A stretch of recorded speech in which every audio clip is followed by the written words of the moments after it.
ఇవాళ టిఆర్ఎస్ ఒక కథ అయితే ఇంకా బీజేపీ వాళ్ళది ఇంకో కథ.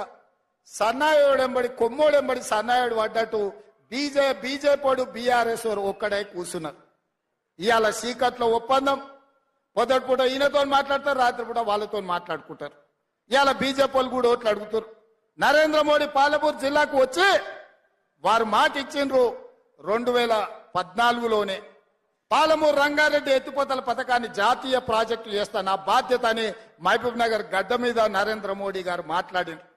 నేను ఇవాళ అడుగుతున్నా భారతీయ జనతా పార్టీ నాయకులను కిషన్ రెడ్డిని, డికే అరుణ గారిని, జితేందర్ రెడ్డిని, ఈ రోజు శాసనసభ్యులను అడుగుతున్నా 2014లో మహబూబ్ నగర్ జిల్లా హెడ్ క్వార్టర్ లో పాలమూరు రంగారెడ్డి ఎత్తిపోతల పథకాన్ని జాతీయ ప్రాజెక్టుగా ఇస్తా అని మాటిచ్చిన నరేంద్ర మోడీ 10 ఏళ్లైనా పాలమూరు ప్రాజెక్టును ఎందుకు పట్టించుకోలే? ఇప్పటికైనా మీ ప్రభుత్వం 10 ఏళ్లు అధికారంలో ఉంది, మీ కిషన్ రెడ్డి కేంద్ర మంత్రిగా ఉన్నాడు, మా పాలమూరు రంగారెడ్డి ఎత్తిపోతల పథకానికి జాతీయ ప్రాజెక్టు ఎందుకు ఇయ్యలేదని నేను అడుగుతున్నా.